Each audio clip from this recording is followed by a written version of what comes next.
आइए मेम साहब, आइए।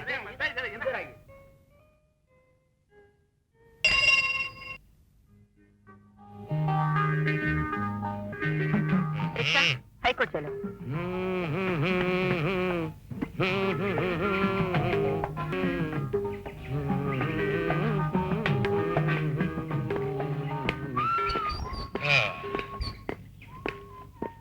लीजिए आ गया।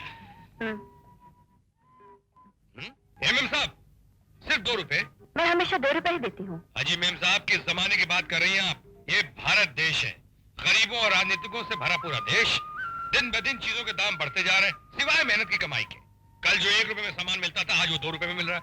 आज जो 2 रुपए में मिल रहा है, कल वो 20 रुपए मिलेगा। और फिर आप ये क्यों नहीं समझते कि यहाँ का बजट बढ़ता ही रहता है, बढ़ता ही रहता है। और फिर देखिए, आप जैसे पढ़े लिखे लोगों को, हम जैसे पढ़े लिखे लोगों का ख्याल रखना चाहिए कि नहीं? पूरे शहर में एक लौता रिक्शा वाला हूँ, ओनली 1 पीस, जो एमए की डिग्री के बावजूद रिक्शा चला रहा। और आपको 2 रुपए ज्यादा देने में तकलीफ हो रही है। निकालिए 4 रुपए, 2 रुपए और निकालिए। लो। नमस्ते। हे भगवान, क्या होगा इस देश का? यहाँ रोको।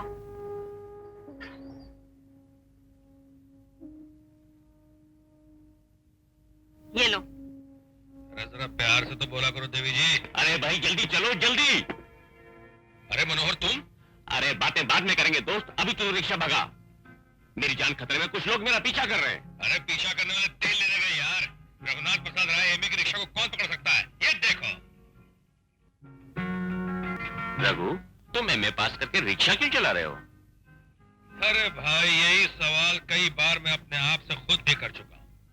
अब जहां जाता हूँ नौकरी के लिए पाता हूँ कि मुझसे कम पढ़ा लिखा आदमी पहले ही रख लिया गया, तो सिवाय रिक्शा चलाने का और क्या रास्ता था? खैर छोड़ो, ये बताओ तुम्हारे पीछे कौन लोग पड़े थे? अरे पुलिस वाले। पुलिस वाले? पुलिस वाले तुम्हारा पीछा क्यों कर रहे थे? साले कहने लगे धंधा बढ़ गया तो हफ्ता भी बढ़ाओ। मैंने मना कर दिया तो साले भूत की तरह पीछे पड़ गए। अबे ओ राम मनोहर त्रिपाठी के बच्चे, तो स्मगलिंग का धंधा करने लगा है? करने लायक और कोई काम भी नहीं। मेरी बात मानो तो ये रिक्शा छोड़ो, मेरे साथ चलो मेरे बॉस के पास, और तुम रघु रिक्शा वाला से रघु सोना वाला बन जाओगे। रघु सोने वाले के बच्चे, राम मनोहर त्रिपाठी की औलाद, दोस्त समझकर पहली बार तुझे माफ कर देता हूँ। अगर दोबारा कोई ऐसी बात की ना मुझसे, तो तुझे पुलिस के हवाले में खुद कर दूंगा, समझा? फुट यार फुट। अच्छी बात है मेरे बाप, अगर इरादा बदल जाए या मेरी जरूरत पड़े तो मेरे नए पते पे आ जाना, 21C पैलेस जुहू। मेरी दोस्ती में फायदा ही फायदा है, याद रखना। जाना। अरे सर्वश्री रघुनाथ जी। हाँ वकील साहब। क्या बात है यार, आज बहुत चमक रही हो। आज मैं अपना पहला केस जीत कर आई हूँ श्रीमान, और सेशन जज मिस्टर कृपाल सिंह ने मेरी इतनी तारीफ की कि सारे सीनियर वकील मेरे तरफ देखते रह गए। लेकिन सच पूछो तो जीत पर भी कुछ खास मजा नहीं आया। क्यों? क्योंकि घर का केस तो हारी बैठे हूँ ना। घर का केस? घर का कौन सा केस? आज जब सारे बार काउंसिल मुझे कांग्रेचुलेट कर रही थी, तो मैं ये सोच रही थी कि मैं उस रिक्शा पर बैठकर अदालत आई हूँ जिसे मेरे पति चला रहे थे, और मैं इस दुनिया के सामने उसे पति नहीं कह सकती। अरे जान, मुझे को रिक्शा चलाने का शौक थोड़ी है। तुम तो जानती हो कि नौकरी के लिए अप्लाई करने के मामले में मैं वर्ल्ड रिकॉर्ड तोड़ चुका हूं। लेकिन मेरे पास असली क्वालिफिकेशन नहीं है ना, सिर्फ एमए पास हूं, फर्स्ट क्लास। So what? जहां जाता हूं लोग कहते हैं किसी के रिश्तेदार हो, किसी मंत्री की सिफारिश लेकर आए हो। मैं कहता हूं नहीं साहब, लेकिन मेरी डिग्री देखो ना। कहते हैं डिग्री का क्या करना है? ना तुम किसी के रिश्तेदार हो, ना ही किसी की सिफारिश लेकर आए हो, तो फिर खामखा हमारा टाइम बर्बाद करने क्यों चले आए? सीधी सी बात। अपने दिल में इतनी कड़वाहट न भरो जान, यही अन्याय तो हमारे समाज की आधारशिला है। देखो जान, जिस दिन तुम्हारे इस जान को गुस्सा आ गया ना, मैं समाज के ऐसी तैसी कर दूंगा। ऐसे तैसे नहीं की जाती, समाज को बदला जाता है। अच्छा ठोक डालो कड़वाहट को। आज रात हम कहीं बाहर चलेंगे। आज नहीं। क्यों? आज कमाई बहुत थोड़ी हुई। तो क्या हुआ, मेरे पास तो है। नहीं जान, नहीं, ऐसी बात नहीं, ऐसी बात नहीं। देखो मैं पढ़ा लिखा आदमी हूँ, मैं पत्नी को पांव की जूती नहीं समझता और ना ही मैं औरतों के काम करने के खिलाफ हूं, लेकिन हजारों बरस पुराने संस्कारों का क्या करूं? अभी सिर्फ हमारी सोच आजाद हुई है, लेकिन हमारा पूरा का पूरा व्यक्तित्व अभी तक संस्कारों के अधीन है। अगर मुझे एमए की डिग्री गाली नहीं लगती, अगर मुझे समाज में वो जगह मिल जाती जिस पर मेरा अधिकार है, तो मैं तुम्हारे पैसों से कतई नहीं समझता। लेकिन आज तुम्हारी कमाई का एक एक पैसा मुझे और मेरे अहम को चढ़ाता रहता है। Please don't misunderstand me, please. भाभी भाभी मुझे बहुत भूख लगी है। अरे मूंगीलाल, तुझे 4 फुट 5 इंच की भाभी दिखाई देगी, ये 6 फुट 2 इंच का बड़ा भाई दिखाई नहीं दिया है? सॉरी भैया, भूख लगी है भैया। और बहुत बहुत भूख लगी है मेरे भाई, जल्दी कुछ किया जाए। हाँ, आप लोग 10 मिनट बैठिए, मैं ऐसा खाना बनाऊंगी आप बाहर का खाना भूल जाएंगे। ऐसा? ऐसा। आओ जानी आओ, मैं तुम्हें ड्रॉप कर दूंगा। अरे भाई क्यों लड़कियों को छेड़ते हो? तो क्या मैं तुम्हें छेड़ूं मेरी चंबक छल्लो? अच्छा, तुम मुझे छेड़ोगे? बड़ी खुशी से मेरी जानी। कब छेड़ोगे राजा? अभी मेरी जान, आजा पीछे बैठ जा, तुझे अभी आइसक्रीम खिला के लाता हूँ। आजा, तू भी आजा ना। क्यों बे? अपने आप को?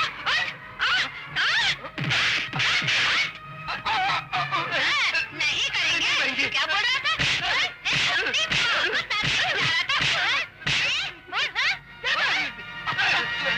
आइसक्रीम खिलाएंगे। खाली आइसक्रीम ठंडे हो गए ना?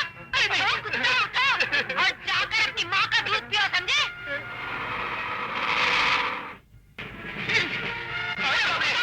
ले चलो पुलिस स्टेशन, वहीं चल के इनकी धूल झाड़ लो। और तुम लोग खड़े खड़े मुर्गी की तरह कांप क्या रहे हो? अरे ऐसे लोगों को तो निकालो जूता और मारो सालों के मुंह पर, फिर देखो कैसे दोबारा छेड़ते हैं। अरे जरा हिम्मत करो, हिम्मत।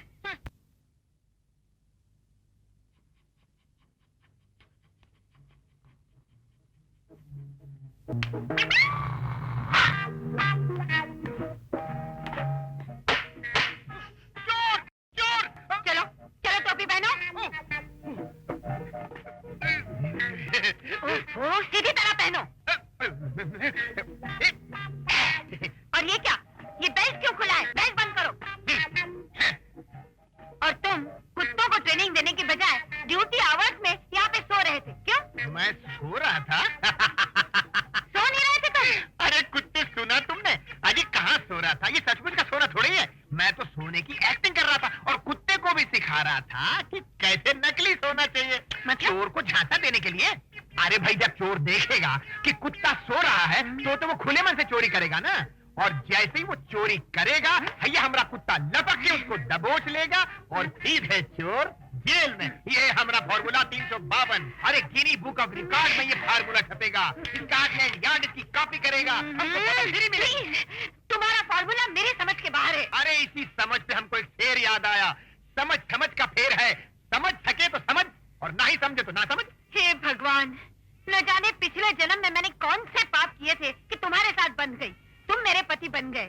तुम बुरे कांस्टेबल भी हो और बुरे कवि। खबरदार, जो हमारी शेरो शायरी की बुराई करी वो दिन भूल गई जब हमारी शेरो शायरी सुनकर हम पर फिदा हो गई थी। हमसे इशक किया था, हमसे शादी कर ली। अरे वो वक्त तो हम बराबर बराबर के कांस्टेबल ही थे। वो बात ठीक है कि तुम समझदार निकली, प्रमोशन हो गई और हॉट कांस्टेबल हो गई। इसका मतलब हम खराब कवि हो गए। अरे हम तो कहते हैं कि थोड़ी अक्ल इस्तेमाल करो, थोड़ी मेहनत करो कि तुम्हारी भी प्रमोशन हो। चलो अभी जल्दी से कुत्तों को ट्रेन करो।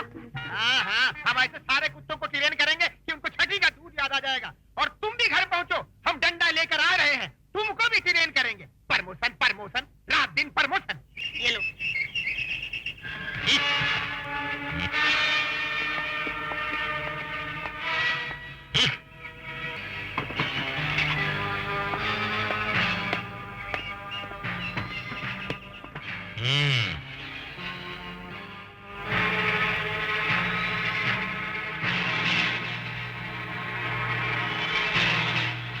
भैया एक 10 रुपए निकालना भैया।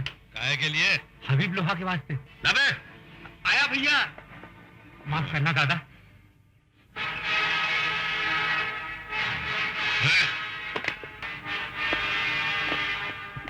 हफ्ता निकाल बे। क्या बे? 10 रुपया। क्यों, तेरे बाप की शादी है क्या? यहाँ पर रिक्शा खड़ा करने का हफ्ता लगता है, समझा? बहुत बोल रही है। नाम अता पता बता। क्यों बे, यह धंधा करता और हबीब लौर जे हरामी को नहीं जानता। अरे हाथ की सलामती चाहता है तो उसे जेब में रख, वरना बत्तीसी तोड़ के हाथ में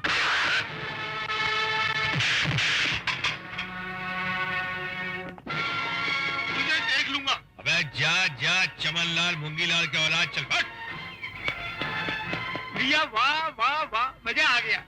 रघु, तुम्हें रिक्शा चलाना है तो या तो ठीक से लड़ना सीखो या चुपचाप हफ्ता दो। अरे भाई तुम दिन रात मेरे रिक्शा चलाने के पीछे क्यों पड़ी रहती? कहा ना कि मैं अपने संस्कारों से मजबूर हूं, कुछ नहीं करूंगा तो टूट जाऊंगा। रिक्शा चलाता हूं तो मेरा पसीना मेरे अंदर की धधकती हुई आग को धीमी आंच देता रहता है कि समाज ने तुम्हारे साथ बड़ा अन्याय किया है और भगवान ने भी कुछ अच्छा सलूक नहीं किया। काश तुम्हें किसी मंत्री या उप मंत्री की बेटी बना देते तो उनकी भगवानी में क्या कमी हो जाती। हमें अन्याय के इस कीचड़ में रेंग रेंग कर जीने वाला केचुआ बनने की क्या जरूरत है। खैर छोड़ो, तुम शॉपिंग के लिए कह रही थी ना, चलो शॉपिंग करा देते। शॉपिंग कहाँ जा रही है? शॉपिंग कल करेंगे। हाँ, काल करें सो आज करें, आज करें सो अब तुम जल्दी से तैयार हो जाओ, मैं रिक्शा निकालता हूं। एक बात बताओ, ये रिक्शा निकालने के नाम पे तुम मुझे इतना घूर के क्यों देखती है? अगर मैं मोटर गाड़ी निकालने की बात करता तब भी क्या तुम मुझे इतना घूर के देखती? अरे रिक्शा चलाने के नाम पे शर्मा तो मैं क्यों शर्माऊं? शर्माए साला वो समाज, शर्माए वो यूनिवर्सिटी जिसने मुझे डिग्री दी है। हम और तुम क्यों शर्मा? हाँ चलो जल्दी से तैयार हो जाओ, मैं रिक्शा निकालता हूं। बस ये पैक कर दीजिए। अच्छा मैडम। बस अब सुनील के लिए कुछ ले ले। हाँ एक्सक्यूज मी, जी इस बच्चे के लिए कुछ ड्रेसेस। ये देखिए, और ये भी देखिए। हाँ, ये 3 दे दीजिए। अच्छा, बस 3? जी, आपके ड्राइवर के लिए क्या दूं? वो मेरा ड्राइवर नहीं, मेरे पति हैं। I am sorry. नहीं, सॉरी की कोई जरूरत नहीं। दरअसल मेरी कटी फटी शक्ल है ना, इतनी घटिया है कि आपने मुझे ड्राइवर समझा। कई लोग तो मुझे मेम साहब का नौकर तक समझ लेते हैं। कोई बात, आइए देवी जी चलिए।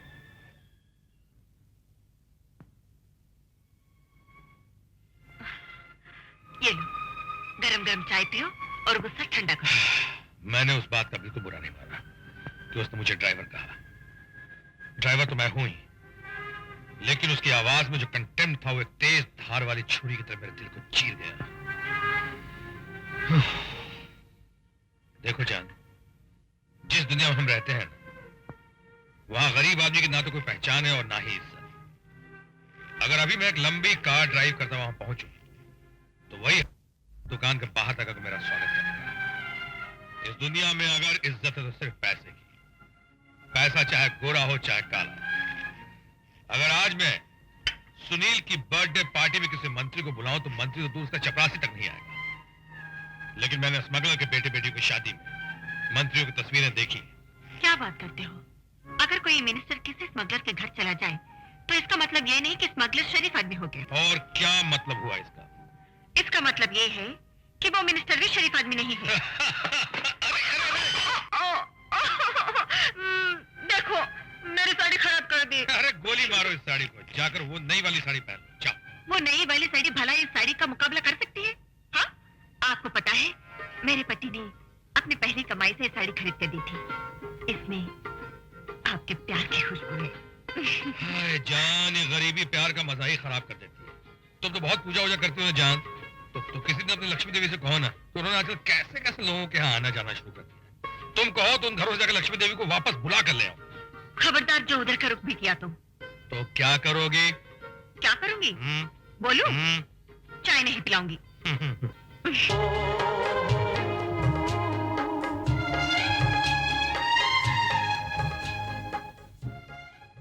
जय बोलो हनुमान की, जल्दी से आओ, मुंह मीठा कर लो। ये मिठाई किस खुशी में? कहीं नौकरी मिल गई है? नौकरी नहीं, प्रमोशन। प्रमोशन? हाँ, पहले खाओ तो सही, फिर पूछते रहना। अब तो बताओ। हाँ, बात ये है कि ये मूंगीलाल जो है ना, ये चाचा बनने वाला है।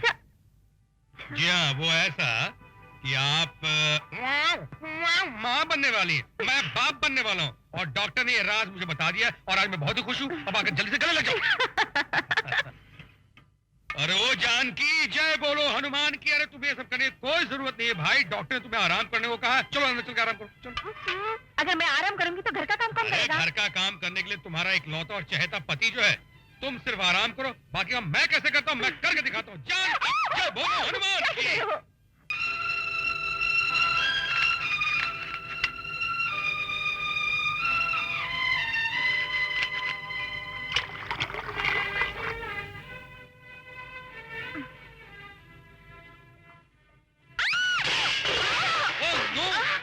जानकी, जानकी, क्या हुआ?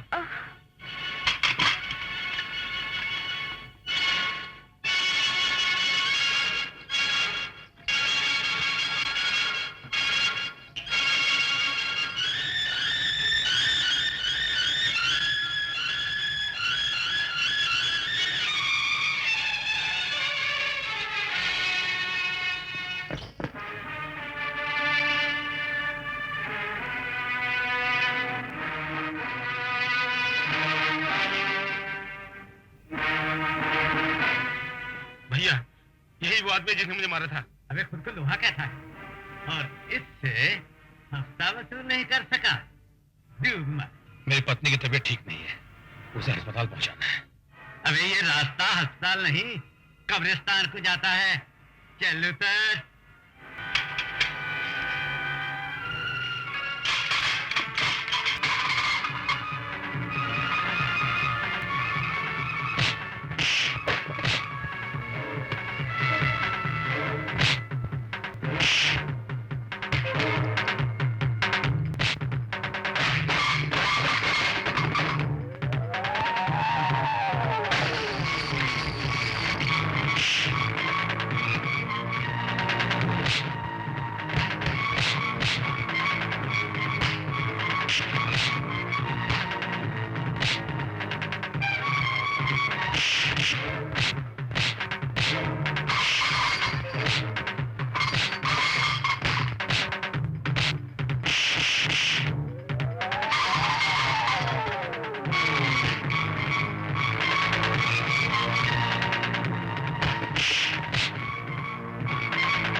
अब बोल, कौन सा रास्ता कब्रिस्तान की ओर जाता है? साला हफ्ता लेगा, पुलिस बनता है, हरामजादा।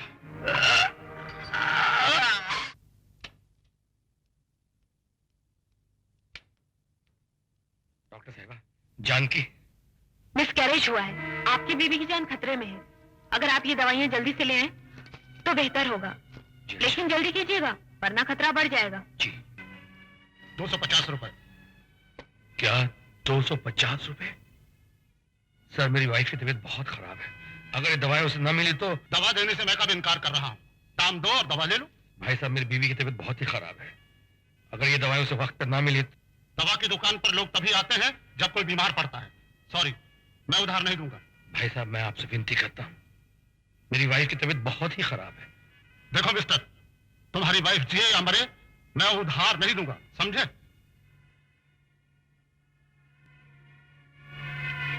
चले आते हैं फोकट में दवाई लेने।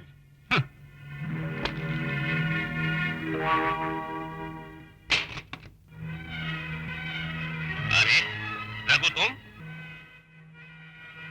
यार मैं ईमानदार लोग तो छोटी मोटी मुसीबतें फंस ही नहीं सकते यार, क्योंकि सबसे बड़ी मुसीबत, या ये कहो कि मुसीबतों की माँ तो खुद ईमानदारी है।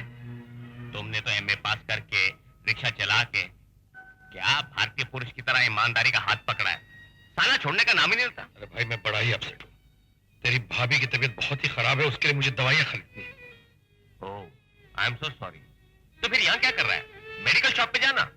गया था, मेहनतें भी की, मगर उसने उधार दवा देने से इनकार कर दिया। अरे यार ऐसा बोलना, लेकिन मेरे पास तो ईमानदारी का पैसा नहीं है। नंबर 2 का है।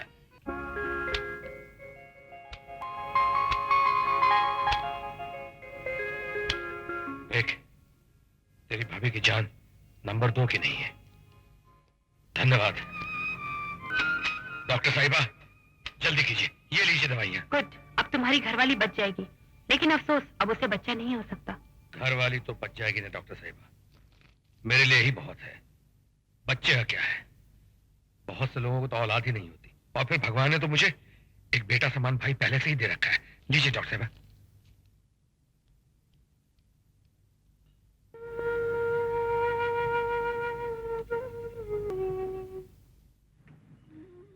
जानकी, ए जानकी, जानकी, ये लो, पी लो।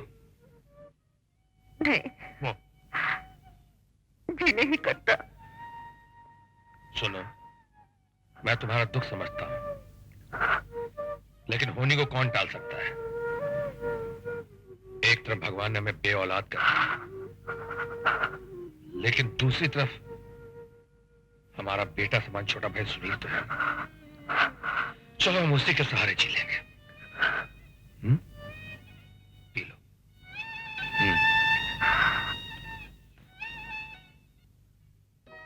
भाभी भाभी, प्रोग्रेस रिपोर्ट पे साइन कर दीजिए। Very good, first rank. भाभी कल हम नए घर में शिफ्ट कर रहे हैं ना? हाँ, तो मैं अपने फ्रेंड्स को घर पे बुलाऊं? जरूर, ये लो।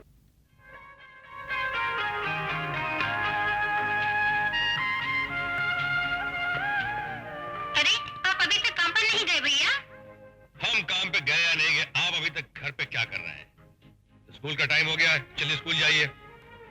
नमस्कार रघुनाथ बाबू। आइए Munshi ji. Good morning uncle. Good morning बेटी। देखो, तंत्रनाथ मिश्रा जी की बेटी भी आगे तैयार होके, तुम लोगों के स्कूल जाने का वक्त हो गया है, फौरन निकलो। चलो रश्मि।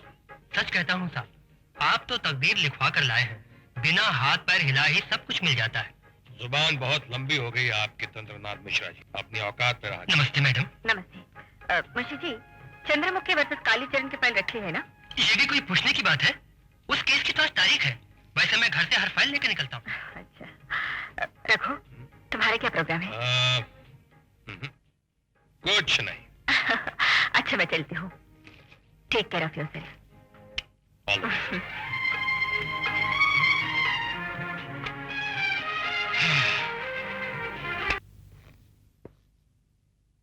अरे यार, तुम यहाँ बैठे हो?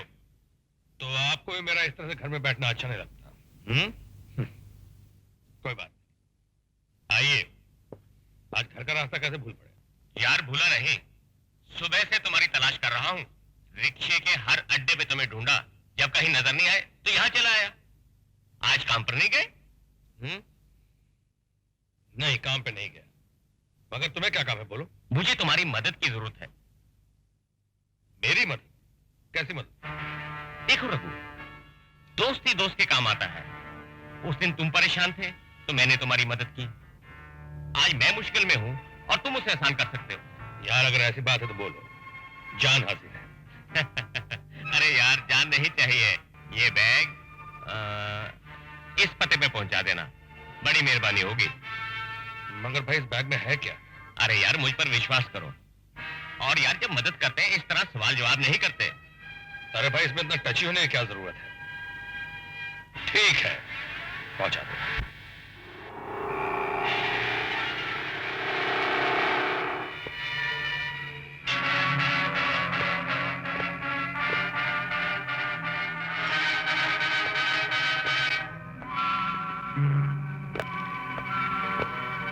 मेरा रास्ता क्यों रोका हुआ है तुम लोगों ने? बैग इधर ला पहले। माल? ओहो, माल चाहिए। हाँ, शाबाश। तू तेरे बाप का माल है तो दे दो। अरे माल निकाल, माल। अरे भाई, चल दूर हट, मैं इनकी तरफ भटकियों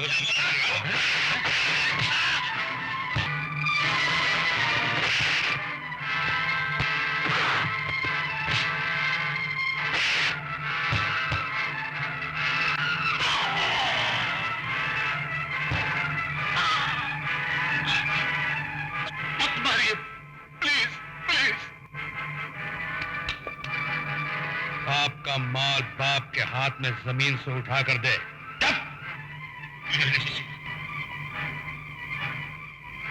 साला विदेशी टकला। हाय रब्बा। एक्सक्यूज मी मैडम, हमने थोड़ी पी रखी है। हाँ, मगर तुम अब तक सोई नहीं। देखिए वकील साहब, हम आपके खतावार हैं, आप हमें माफ कर दीजिए, लेकिन आप हमारा इंतजार मत किया कीजिए। हम देर से आए, सवेरे आए, आते तो आपकी गोद में है ना, आपके कैदखाने में।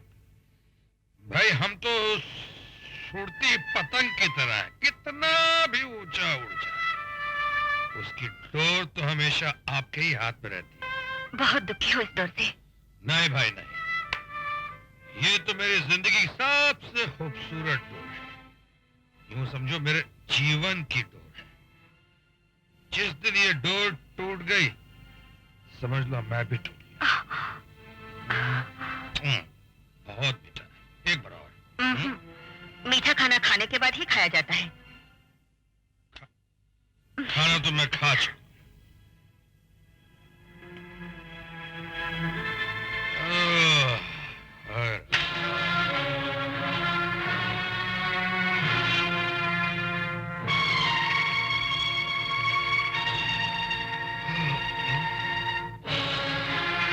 आज अपने बचपन का दोस्त मिल गया था, जो आज बहुत बड़ा बिजनेसमैन बन गया है। कौन है वो दोस्त?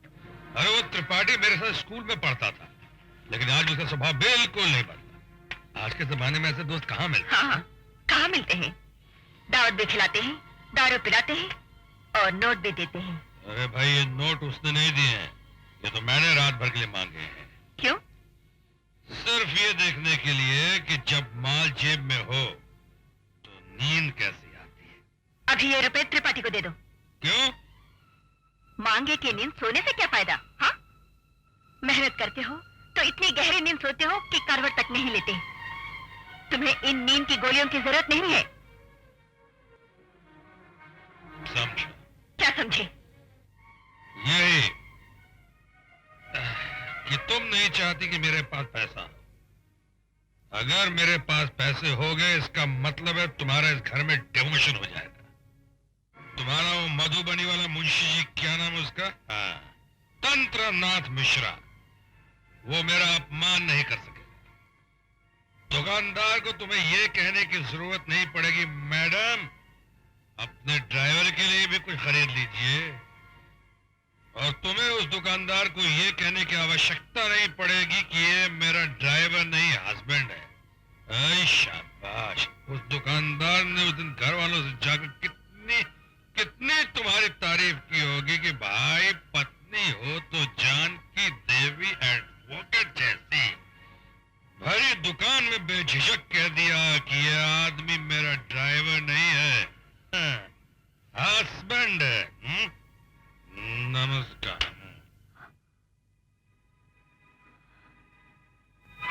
ये तो सुना था कि शराब कड़वी होती है, पर ये नहीं पता था कि इतनी कड़वी होती है, पीने वाले की आवाज को भी कड़वा कर देती है।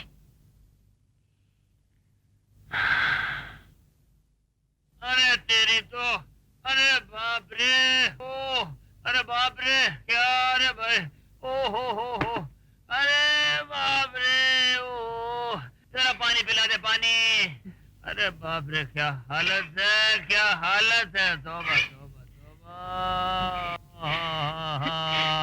तुम्हारी हालत बता रही है कि आज तुम मुझे जरूर कोई खुशखबरी देने वाले हो। लगता है किसी को पकड़ने में आपने बहुत भाग दौड़ की है। बहुत भागा, बहुत भागा, कभी वो पीछे, कभी मैं आगे, कभी मैं पीछे, कभी वो पीछे, और कभी वो मैं पकड़ा गया। मैं तो जानती थी कि अब तो तुम्हारा प्रमोशन जरूर होगा। अच्छा ये तो बताओ जी, कौन था वो? मेरा कुत्ता। तुम्हारा कुत्ता? अरे तो उसके पीछे भागने की क्या जरूरत थी? अरे जब हमारा ट्रेन किया हुआ पालतू कुत्ता हमारा ही डंडा लेकर भाग रहा था तो हम क्या करते? तुम्हारा कुत्ता हाँ? तुम्हारा डंडा लेकर भाग रहा था और तुम उसे पकड़ नहीं पाए। अरे 2-3 बार। अरे जब अपने कुत्ता को पकड़ नहीं पाए तो जिंदगी में क्या खाक पकड़ पाओगे? अरे एक दिन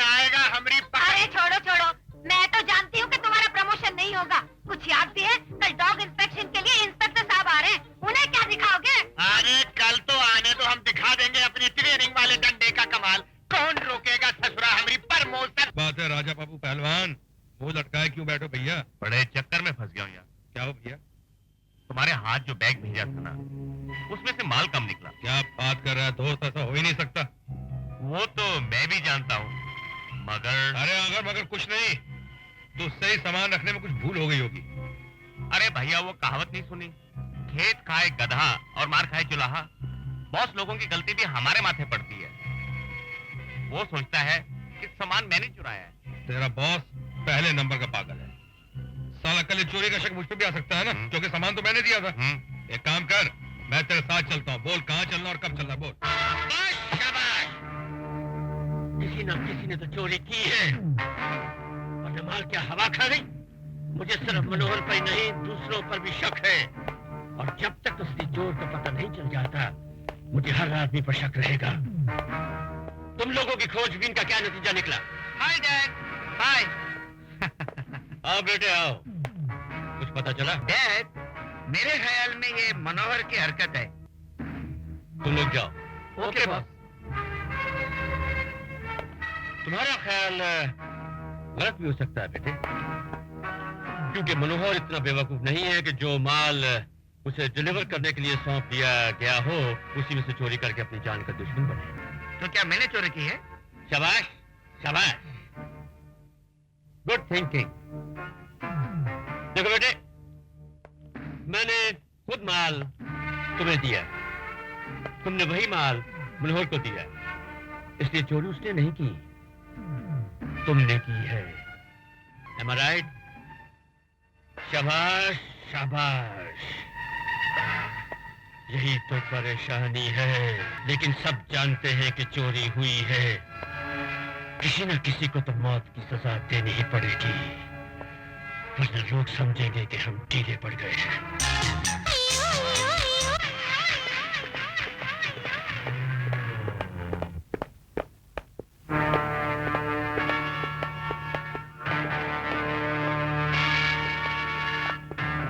close the door. Yes boss.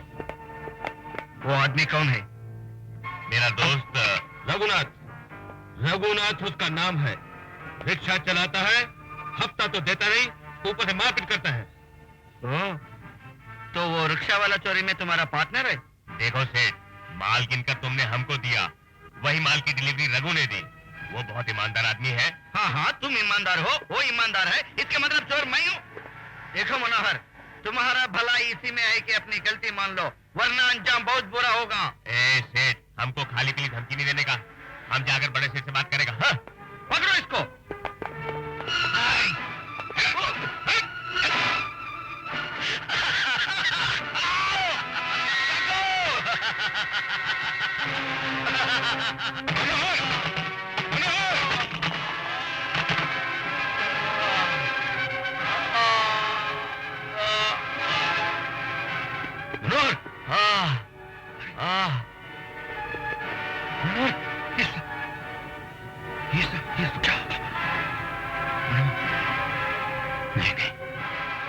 Your honour, मुलजिम सुरेंद्र लाल इस शहर के नहीं बल्कि देश के बाइज्जत बिजनेसमैन दर्शन लाल का बेटा है। अपने बाप के पोजीशन और रुतबे का नाजायज फायदा उठाते हुए स्मगलिंग और गैर कानूनी वसूली के काम कर रहा था। इसने सोचा कि अपने बाप की हिफाजत और उसके साये में रहते हुए इस देश के कानून को अपनी जेब में डालकर कोई भी गुनाह कर सकता है, यहां तक कि कत्ल भी। योर ऑनर, सरकार गवाहों से यह साबित करेगी कि सुरेंद्र लाल ने ही राम मनोहर का कत्ल किया और रंगे हाथों पकड़ा गया। और यह साबित करने के बाद सरकार मुलजिम के लिए फांसी की सजा की मांग करेगी, ताकि ऐसे दूसरे सुरेंद्र लाल ऐसा सोचने की कभी जरूरत ना कर सके। That's all, Your Honor. I object, Your Honor. Objection sustained, you can proceed. सरकारी वकील ने ठोस सबूत और गवाहों को अदालत में पेश किए बगैर ही एक शरीफ और इज्जतदार इंसान को ना ही सिर्फ कातिल करार दिया है, बल्कि उसके लिए कड़ी सजा की मांग भी की है, जो कानून गलत है। सरकारी वकील का काम मुजरिम के जुर्म को साबित करना है, और उसको सजा देना अदालत का काम है। That's all, Your Honor. The court is adjourned till tomorrow 10:30.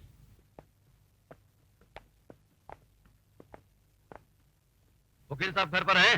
जी आप उनसे जाकर कहो कि दर्शन साहब आए हैं। जी अच्छा। नमस्कार वकील साहिबा। नमस्ते। क्या मैं पूछ सकती हूँ कि आपने यहाँ आने की तकलीफ क्यों की? तकलीफ कैसी? मैं तो यहाँ अपने बेटे की भूल का प्रायश्चित करने आया हूँ, आपकी मदद मांगने आया हूँ, अपने बेटे की जिंदगी की भीख मांगने आया हूँ। मैं इस मामले में आपकी कोई मदद नहीं कर सकती। मेरे हाथ में कुछ नहीं है। फैसला कोर्ट और जज के हाथ में है। शाबाश, शाबाश। वो तो ठीक है जानकी देवी, लेकिन मेरे बेटे के जुर्म को साबित करना या न करना तो आपके हाथों में है। जज तो अपना फैसला अदालत में हुई बहस के मुताबिक देता है। आप अपने सबूत और गवाहों के जरिए मेरे बेटे को कातिल साबित करने की बजाय उसे बेगुनाह साबित कर सकती है। अगर आप ऐसा करते जानकी देवी जी, तो ये नाचीज न सिर्फ सारी जिंदगी आपका एहसानमंद रहेगा, बल्कि आपके लिए तरक्की के रास्ते भी खोल देगा। आप सरकारी वकील से जज और जज से चीफ जस्टिस भी बन सकती है, और आपको किसी किस्म की कमी महसूस नहीं होने देगा। कहिए कितना पेश करूं? आप अपने रुतबे और पैसे की ताकत से मुझे खरीदने आए हैं? नहीं नहीं, ये आप कैसी बातें कर रही हैं? मैं तो अपने बेटे की जिंदगी की भीख मांगने आया हूँ। कहिए 1 लाख, 2 लाख? आप 10 लाख तक पहुँच जाए तो भी मैं इंटरेस्टेड नहीं हूँ। 15 लाख ले लीजिए। देखिए, ना तो मैं बिकाऊ हूँ, ना ही इस देश का कानून। Now you can go. Janki Devi ji, Janki Devi ji, अगर मेरे बेटे को फांसी देने से उस मनोहर को दोबारा जिंदगी मिल सकती है, तो फिर सुरेंद्र तो क्या, मैं भी फांसी चढ़ने को तैयार हूँ। देखिए, आप अपना और मेरा वक्त जाया कर रही हैं। जानकी देवी, आप एक मजबूर बाप के दिल के रोने की पुकार सुनिए। जरा सोचिए, अगर मेरे बेटे को सजा हो गई तो उस बेचारी मासूम लड़की का क्या होगा, जिसकी शादी अगले महीने मेरे बेटे से होने वाली है। वो तो रो रो कर अपनी जान दे देगी और दुनिया वाले से कहेंगे कि डायन शादी से पहले ही अपने खामद को खा गई। मैं अपने होने वाली बहू की जिंदगी की भीख आपसे मांगता हूँ। 20 लाख ले लीजिए। मिस्टर दर्शनलाल, आप यहाँ से तशरीफ ले जाइए, वरना मैं पुलिस को बुलवाकर रिश्वत देने के जुर्म में मैं आपको जेल भेज दूंगी। ऐसे गेट आउट। शाबाश, शाबाश। जानकी देवी, मेरी भी थोड़ी बहुत पहचान है। अपने बेटे को बेगुनाह साबित करने के लिए मेरे पास और भी रास्ते हैं, लेकिन आपको आप पर इनकार बहुत महंगा पड़ेगा। I say get out and get out. याद रखना। Proceed, Mrs. Roy. Your honour, इस केस में सरकार के पहले गवाह श्री रघुनाथ प्रसाद राय हैं। उन्हें बुला दीजिए। रघुनाथ राय हाजिर हो, रघुनाथ राय हाजिर हो, रघुनाथ राय हाजिर हो।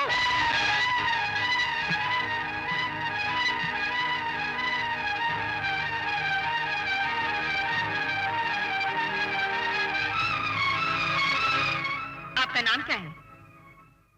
तुम्हें मेरा नाम नहीं मालूम है? जो पूछा जाए उसका जवाब दीजिए। अरे आपका नाम क्या है? रघुनाथ प्रसाद राय। क्या काम करते हैं? जी पहले रिक्शा चलाता था, आजकल बेकार हूँ आपकी दया से। 12 मार्च की शाम, आपको याद है? जी हम तो कोई बात भूलते ही नहीं, यही खराबी है। गुड। तो फिर उस कत्ल की चश्मदीद कहानी सुनाइए जो आपके सामने हुआ था। कौन सा कत्ल? कैसा कत्ल? मिस्टर रघुनाथ राय। वकील साहिबा, हम कसम खा चुके हैं कि हम जो कहेंगे सच कहेंगे और सच के सिवा कुछ नहीं कहेंगे। तो आपका ये केस जिताने के लिए हम झूठ कैसे बोल दें? पहले ये बताइए कत्ल हुआ किसका? हमें कुछ पता होगा तब ना हम कुछ बताएंगे। कत्ल हुआ आपका दोस्त राम मनोहर त्रिपाठी, और कत्ल किया इस आदमी ने। इसने। हमने तो आज से पहले इस आदमी को कभी देखा तक नहीं। Just a minute, Mr. Roy. आप यहाँ आए क्यों? जी हमें पुलिस ने जबरदस्ती बुलवाया था। क्यों? अदालत में बयान देने के लिए कि हम मनोहर त्रिपाठी के कत्ल के चश्मदीद गवाह हैं। Your next witness, Mrs. Roy. Your honour, सरकारी गवाह के हॉस्टेल हो जाने की वजह से केस में नए कॉम्प्लिकेशन पैदा हो गए हैं। इसलिए मैं केस को मुलतवी करने की प्रार्थना करती हूँ। मुझे इस बात पर एतराज है योर ऑनर। सरकार के पास सिर्फ एक ही गवाह था जो टूट चुका है। इसका मतलब है कि सुरेंद्र लाल के खिलाफ कोई केस ही नहीं है। इसलिए मैं दरखास्त करूंगा कि सुरेंद्र लाल का केस डिसमिस किया जाए और उसकी बाइज्जत रिहाई का ऑर्डर पास किया जाए। That's all your honour. Your honour, case अभी खत्म नहीं हुआ। मैं गवाह से कुछ सवाल पूछना चाहती हूँ। Permission granted. Thank you your honour. Mister Raghunath Prasad Rai, फिर आ गई, कहिए। आप 12 मार्च को कहाँ थे? जी मैं मयूरी नाइट क्लब में बेवड़ा पीने गया था, खाना खाने गया था। वहाँ आप किसके साथ गए थे? अरे किसके साथ जाएंगे भैया, अकेला गया था। मकतूल राम मनोहर का आप जानते हैं? जी नहीं, बिल्कुल नहीं जानता जी। कत्ल होने के बाद आप क्लब में थे? जी नहीं, हम खाना खा के सीधे घर लौट आए। कैसे लौटे? टैक्सी में या पैदल चलकर? मोटरसाइकिल से। आपका था? नहीं जी, मेरे दोस्त राम मनोहर त्रिपाठी का था। Please note this point your honour. Note? लेकिन क्यों? मिस्टर रघुनाथ राय, अरे बाप रे, तो पीछे ही पड़ गई। आपके बयान से ये साफ जाहिर होता है कि आप अच्छी तरह मुलजिम को जानते हैं और उसकी जान बचाने के लिए आपने झूठ बोला। मैं कुछ नहीं जानता। क्या आप जानते हैं मुलजिम ने कत्ल किया? मैं कुछ नहीं जानता। क्या आप जानते हैं कि कत्ल होने के बाद पुलिस आई अरे थी? मैं कुछ नहीं जानता। क्या आप जानते हैं कि आप शादीशुदा मैं हैं? कुछ नहीं जानता। नहीं जानती? मैं जानता हूँ, जानता हूँ। Please note this point your honour. Your honour, लगता है गवाह अदालत में मैं कुछ नहीं जानता, मैं कुछ नहीं जानता सिर्फ ये कहने के लिए आया है। जिस तरीके से ये सच्चाई को छुपाने की कोशिश कर रहा है, उससे ये लगता है कि इसी ने राम मनोहर का कत्ल किया है। मैंने? अरे कत्ल मैंने नहीं किया है। कत्ल मेरी आंखों के सामने इसने किया है, राम मनोहर त्रिपाठी का, मेरी आंखों के सामने। जज साहब, मैं सच्चाई को ज्यादा देर तक अपने सीने में दबा के नहीं रख सकता। मैं अपनी झूठी गवाही से इस गुनहगार को सजा से नहीं बचाना चाहता। मैंने झूठा बयान सिर्फ बचाव पक्ष के वकील के कहने पे दिया था। मैं शर्मिंदा हूं जज साहब, मैं माफी चाहता हूं। योर ऑनर, सरकारी गवाह ने पैसे के लालच में आकर अपना जमीर बेच दिया और अदालत में झूठ बोला। इसलिए मैं रघुनाथ राय से ज्यादा गुनाहगार दर्शन लाल को मानती हूँ, जिसने अपने बेटे की जान बचाने के लिए रघुनाथ राय की किसी मजबूरी का फायदा उठाते हुए उसे खरीद लिया और अदालत में झूठा बयान देने के लिए मजबूर किया। That's all your honour. सरकारी गवाह का दूसरा बयान और पोस्टमार्टम की रिपोर्ट टैली होती है। इसलिए कोर्ट सुरेंद्र लाल को आईपीसी 302 के तहत सजाए मौत देती है।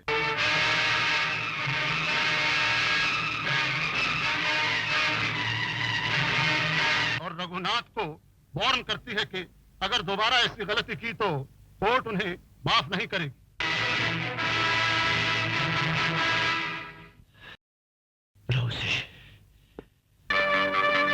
शाबाश, शाबाश, तो किधर की मौत आ ही गई है। क्या साहब लीडर? कुछ कहावतें ऐसी होती है कालू कि हमेशा अपनी जेब में रखनी चाहिए। बड़े बूढ़े कह गए हैं कि जब कीचड़ की मौत आती है तो वो शहर की तरफ भागता है, लेकिन रघुनाथ राय की मौत आई है तो वो सीधा दर्शन लाल की तरफ भागा है।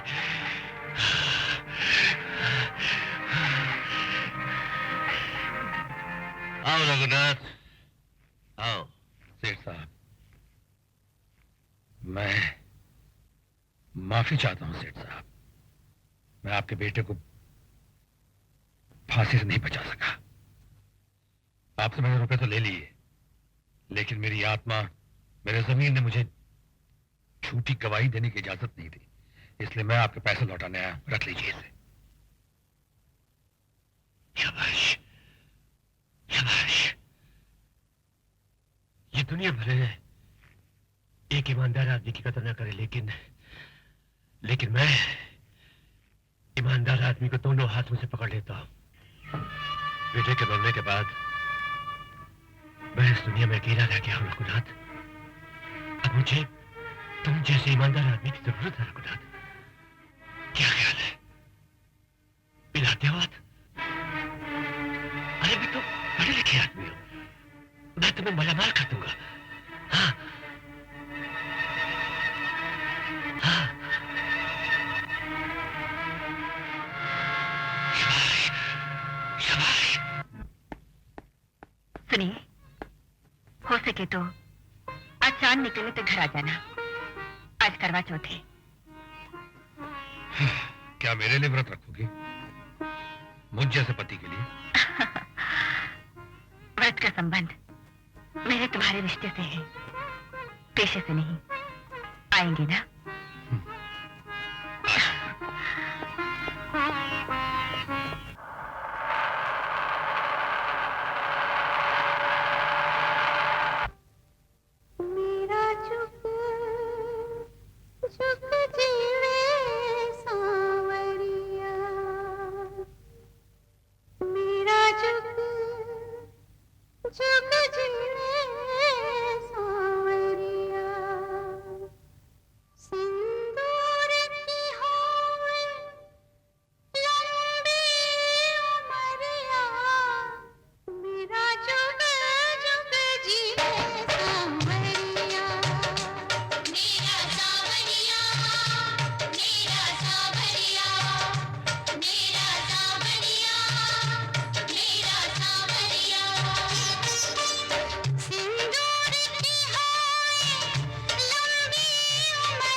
10 लाख और एक।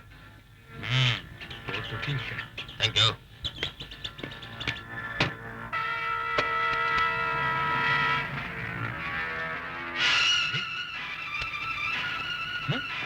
साला।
ये तुमने क्या कर डाला रखो?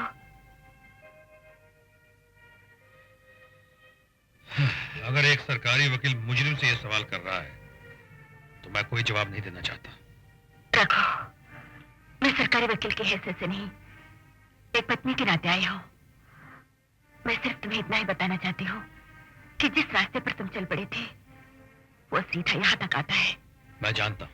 देखो रखो, अगर तुम मुझे सब कुछ सच सच बता दो तो शायद तुम्हारी मदद कर सकूं। जानकी, जिन्हें खुद पे भरोसा हो दूसरों से मदद नहीं मांगते। रखो, ये जिद करने का वक्त नहीं है। देखो जानकी, एक दिन तुमने खुद कहा था कि अगर मैं किसी मुसीबत में फंस गया किसी दिन तो तुम मेरी कोई मदद नहीं करोगी। ये बात मुझे अच्छी तरह याद है, और जो मैंने तुम्हें कहा था वो भी तुम्हें अच्छी तरह याद होगा, है ना? देखो, प्लीज ट्राई टू अंडरस्टैंड। तुम्हारी ये जिद तुम्हें फांसी तक। देखो जानकी, इन बातों का अब कोई फायदा नहीं है। तुम्हें पूरी आजादी होगी अदालत में मुझे गुनहगार साबित करने की। देखो, मैं... जानकी, फॉर गॉड सेक, मुझे मेरे हाल पे छोड़ दो प्लीज।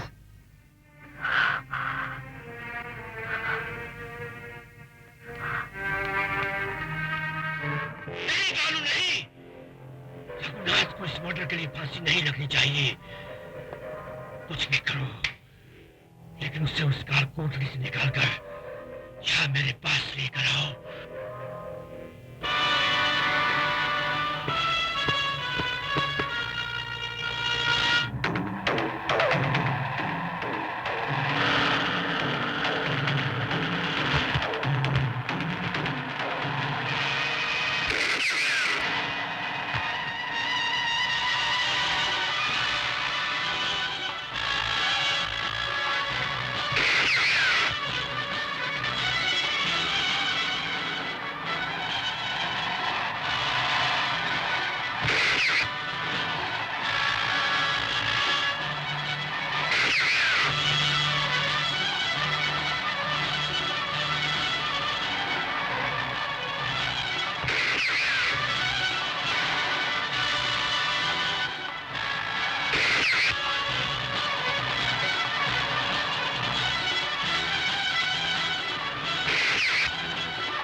अरे ये क्या कर रहे हो?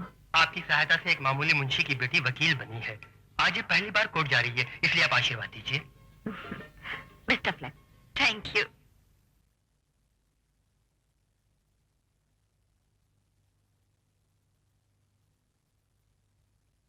अदालत की कार्रवाई शुरू की जाए।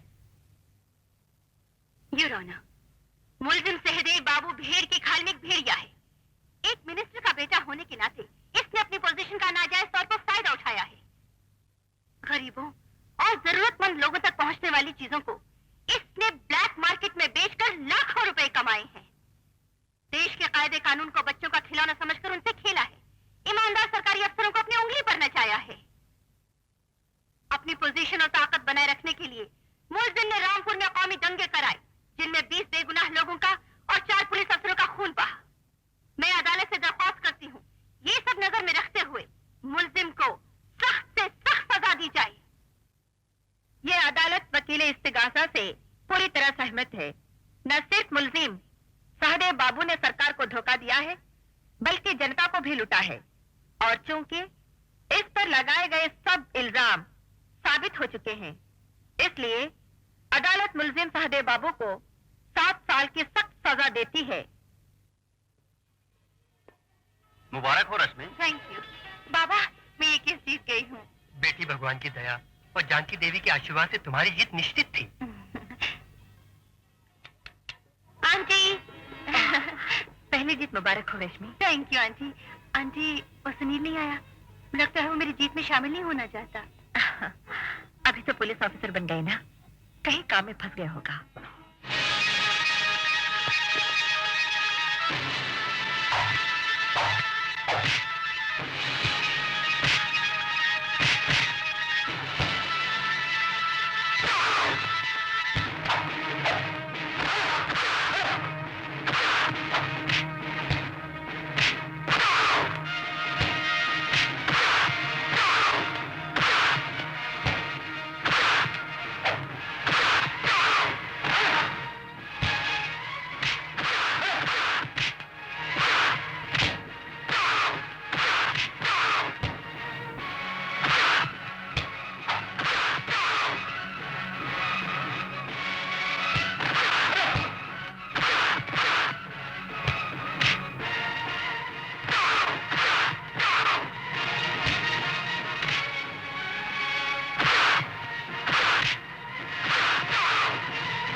बंद कर दो इनको हवालात में। हवलदार, आया जी। हथकड़ी लगा दो। लगा दीजिए हथकड़ी। 20 साल की पुलिस की नौकरी में आज तक एक भी मुजरिम नहीं पकड़ पाए, पर इतनी तो अक्ल रखो कि हथकड़ी किसे पहनानी चाहिए। कमान। जी। अरे अबे चल बैठ। अरे चल तू अही रावण, हवालात में निपटता हूँ।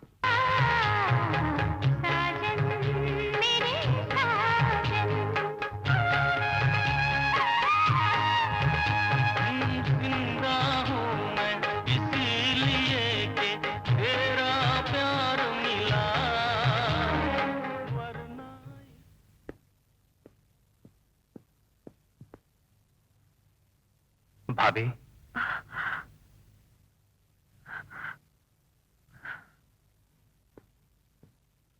क्या भैया को याद करना नहीं छोड़ेंगी? चलो खाना खा लो। नहीं भाभी, खाना नहीं खाऊंगा। क्यों? खा के आए हो? जी नहीं, पर आप तो जानती हैं आपको इस हाल में देखकर मेरी भूख मर जाती है।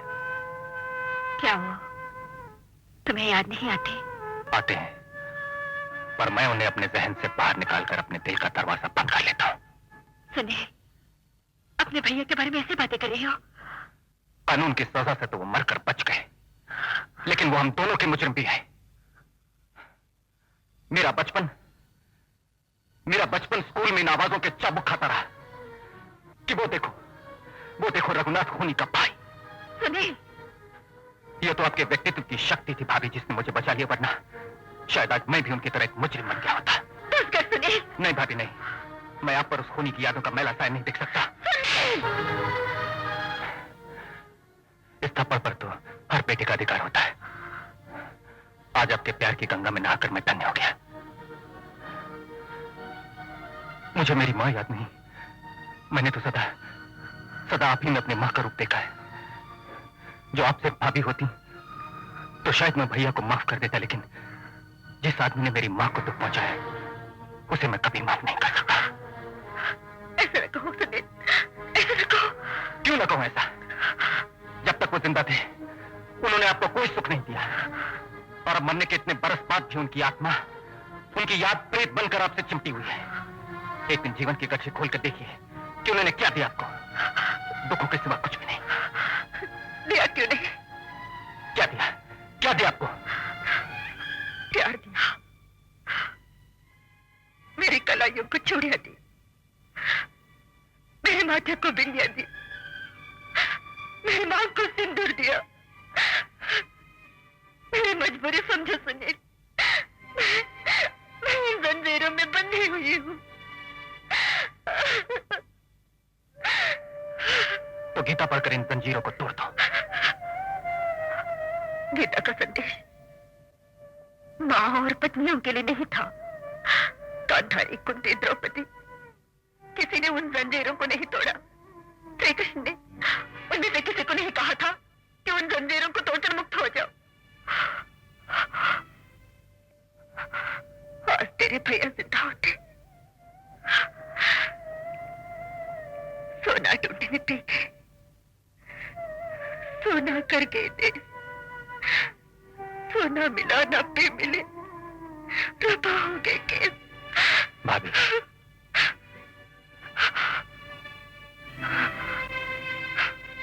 उन्हें भूल मत सुनील, न लड़ उनकी यादों से ये सीखने की कोशिश करो। अगर उन जैसे मजबूत आदमी भटक सकते हैं तो ना भटकना कितना मुश्किल काम है। इम्तिहान से भाग मत, इम्तिहान दे। हाँ सुनील, इम्तिहान दे। मैं क्या कोई पागल हूँ कि खामखा सींग मारता फिरता हूँ लोगों को? अरे बस रहने दो, तुम पुलिस वाले तो छुटे सांड हो रहे हो, सींग मारते फिरते हो। कत्ल कोई और करता है, सजा किसी और को दिलवा देते हो। और तुम वकील लोग क्या करते हो? बेच खाते हो अपने क्लाइंट्स को। कोई गरीब आदमी बेचारा मुकदमा लड़ने की तो सोच ही नहीं सकता। मैजिस्ट्रेट के लिए पैसे लेते हो और खुद डकार जाते हो। डकार जाते हैं, शर्म नहीं आते वकीलों के लिए ऐसे बेतुकी उड़ाते हुए? अरे हम लोगों ने आज तक समाज को डूबने से बचा रखा था जनाब, वरना आप पुलिस वाले तो कब का चट कर चुके होते। तुम अपनी बात तो करो मत। क्यों ना करो? तुम तो परले दर्जे की चोटी हो। क्या क्या कहा? कसम खा के कह दो कि तुमने मेरा दिल नहीं चुराया, और जब मैं कहता हूँ लेडी मेरा दिल वापस कर दो तो आनाकानी कर जाती हो। याद नहीं कहाँ रखा है, कल ले लेना, परसों ले लेना। भट! रुको, जाते कहो। मेरा तो भी छोड़ नहीं आज। ये क्या हो रहा है? हाँ वो बताओ ना कहाँ गए? हाँ शर्मा क्यों रही? बताओ ना भाभी को कि पुलिस वाले खाना तो खाते नहीं, बस रिश्वत खाते हैं दोनों वक्त। यही कह रही थी। और तुमने जो वकीलों के लिए कहा वो कुछ नहीं है क्या? कहना किसने शुरू किया था? भाभी इसी ने कहना शुरू किया था। हर पेशे में अच्छे और बुरे दोनों तरह के लोग होते हैं। भाभी मगर मगर नहीं, objection is overruled. Thank you your honour. अब ये अदालत फैसला करती है कि शाम की चाय पी ली जाए। आप आते हैं किचन में क्यों घुस जाती हैं? आपकी नौकरानी तो सिर्फ मटर गश्ती करती रहती है। ये लाड सब तब तक निवाला नहीं तोड़ते जब तक मैं खाना ना बनाऊं। ये तो क्लियर कंटेम्प्ट ऑफ कोर्ट हो गई। और क्या करूं? कंटेम्प्ट ऑफ ममता नहीं कर सकती ना। तुम आ जाओ तो इस चूल्हे चिक्की से पीछा छूट जाएगा। मिस्टर सुनील, पुलिस डिपार्टमेंट आपसे बहुत खुश है और इसलिए मैं आपको बहुत बड़ी जिम्मेदारी सौंपना चाहता हूँ। सर, स्मगलर्स के गैंग ने हमारे देश में बड़ी हलचल मचा रखी है और आज वो बड़े पैमाने पर ड्रग्स स्मगल कर रहे हैं। उनका हेडक्वार्टर हमारे प्रदेश की सीमा में ही है। ये फाइल पढ़ लीजिए और जितनी जल्दी हो सके उन स्मगलर्स को कानून के हवाले कर दीजिए।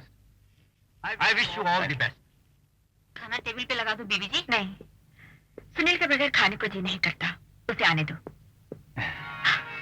अरे ये बरसों बाद भाभी का पाँव कैसे अड़ा गया? आज कोई ना कोई मतलब जरूर होगा बीबी जी। ए, तो चुप रह, बीवी जी की चमची कहीं की। अच्छा ये बता क्या चाहिए? आशीर्वाद। आशीर्वाद? क्यों? बड़े बड़े धाकड़ और धांसू ऑफिसर्स जिन स्मगलर्स पर हाथ नहीं डाल पाए, उनकी गिरफ्तारी का पीड़ा मुझसे उठवाया गया है। अब इतना बड़ा काम भाभी आपके आशीर्वाद के बिना तो हो ही नहीं सकता ना, इसलिए फटाफट 2-4 आशीर्वाद दे डालिए। ये सूटकेस क्यों पैक हो रहा है? क्योंकि मैं ऑफिसर ऑन स्पेशल ड्यूटी होकर बाहर जा रहा हूँ। अच्छा इसका सूटकेस तू ही पैक कर दे। चेती तो आधी चीजें रखेगी, आधी भूल जाएगी। जा। अच्छा वापस कब आओगे? अब ये तो स्मगलर्स पे डिपेंड करता है ना भाभी, कल पकड़ा गया तो परसों आ जाऊंगा। कुछ भी हो जल्दी आ जाना, क्योंकि तेरे जाने से घर सुना सुना लगता है। जाके देखो वो ठीक से चीजें रखती या नहीं। बड़ी लापरवाह लड़की है। ठीक है भाई।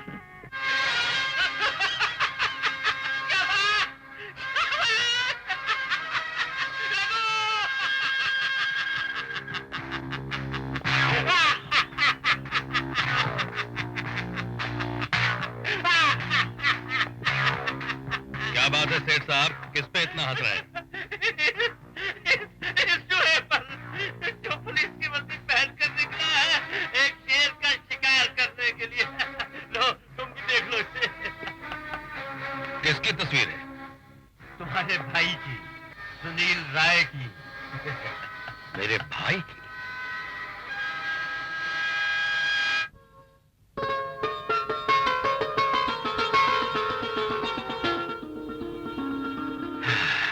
जब ये छोटा था तो इतना सा था, आज ही इतना बड़ा हो गया और मैंने इसे बढ़ते हुए देखा भी नहीं। वक्त कैसे बीत जाता है सेठ साहब। और गौर से देखो रघुनाथ इसे, क्योंकि ये तुम्हें पकड़ने आ रहा है। हाँ। जब ये इतना बड़ा हो गया सेठ साहब, तो मेरी जान की तो सोना ढूंढन पी गए, सूना कर गए देश, सोना मिला न पी मिले, रूपा हो गए केस। शाबाश, शाबाश। अरे भाई कमाल है, तुम अभी तक उसकी यादों को अपने सीने में समेटे हुए हो और वो शायद तुम्हें याद भी नहीं करती होगी। ऐसा क्यों कह रहे हैं सेठ साहब? मैं ठीक कह रहा हूं रघुनाथ। भूल गए वो दिन जिस दिन तुम्हारी नकली मौत हुई थी। तुमने खुद आकर मुझे बताया था और तुम्हारा बताया वो एक एक शब्द मेरे दिमाग में पत्थर की लकीर की तरह फुट चुका है। उस रात को, रात के अंधेरे में जब तुम छुपते छुपाते अपने घर पहुंचे थे, तो तुम्हारी बीवी जानकी देवी एडवोकेट कुछ पत्रकारों से बातचीत कर रही थी।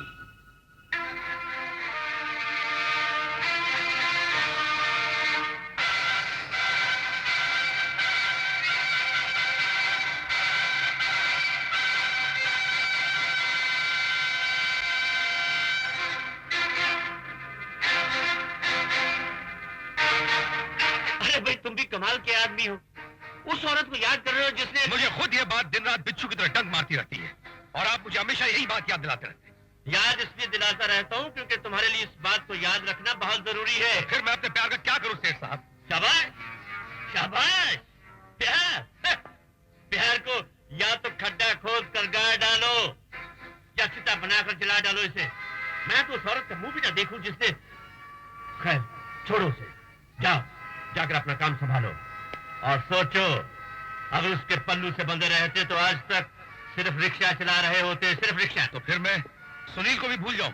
ना ना ना ना ना, सुनील को कभी नहीं भूलना, पल पल के लिए इसे याद रखना, क्योंकि ये तुम्हारा और मेरा दुश्मन है और फिर इसे जान की देवी जज ने पाला है। हाँ, जो कभी भी तुम्हें पिता समान भाई नहीं समझेगा, उसके लिए तुम हमेशा सिर्फ एक क्रिमिनल रहोगे।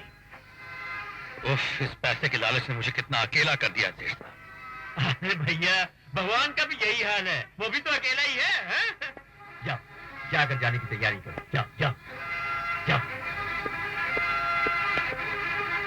शाबाश शाबाश, अब आएगा मजा। हाँ आई आई आई।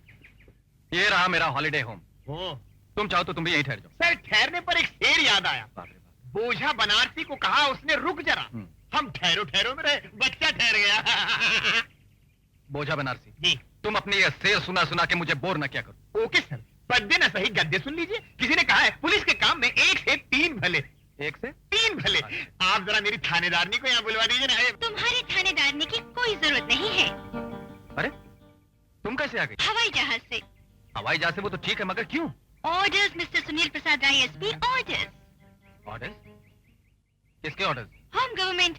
आंटी ने कहा कि एसपी साहब अपना बटुआ भूल गए हैं, घूस तो खाते नहीं तो पेट पूजा कैसे करेंगे, हाँ। इसलिए हवाई जहाज पकड़ा और आ गई। हाँ, आप जरा ऐसे ही हंसते हंसते बोझा उठा के अंदर आ जाइए। Yes sir. ये ड्राइवर भाई पीछे आओ, साहब का सामान। अब बस ये तो अच्छा किया तुम मुझसे पहले आ गई। खाने पीने का इंतजाम किया है कि नहीं? हिंदुस्तान में आजादी के बाद भी औरत बेचारी रसोई में कैद है। फिर जनाब को पता होना चाहिए, अभी तक हमारी शादी नहीं हुई। हाँ। तुम भी मेरे साथ रसोई में चलो, नहीं तो मैं कुछ नहीं पकाने वाली, मैं कुछ नहीं पकाऊंगी। हाँ, आइए आइए बोझा बनारसी जी, बहुत वक्त पर आप अंदर आ गए। ये बोझा उतारी और भोजन बनाने किचन में चली। मैंने उनसे कुछ नहीं कहा, तुम चलो किचन में। अरे दोनों गए किचन में, अब क्या खाना बनेगा? अरे बोझा बनारसी, तुझे ढाबे में चल के खाना पड़े। चलो। हाँ ठीक है ओके ओके। हाँ रघु, आज शाम को रॉबर्ट रॉयल शेफ होटल खार में आने वाला है, उसे मिलने के लिए तुम्हें जाना पड़ेगा क्योंकि असाइनमेंट बहुत बड़ा है। ओके, चला जाऊंगा। शाबाश शाबाश।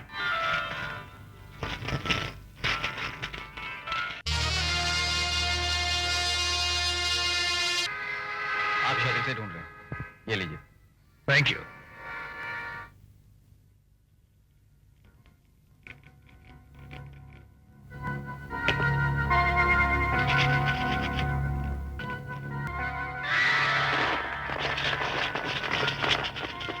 देखो रघुनाथ, मैं फिर से तुम्हें कहता हूँ कि मान जाओ तुमने अपने भाई की प्रमोशन के लिए मेरा माल पकड़वाया है। क्यों मान जाओ? मेरा जीवन आपकी ताश की गड्डी का हुक्म का गुलाम नहीं है कि आप जिस हाथ चाहे उस हाथ फेंक दें।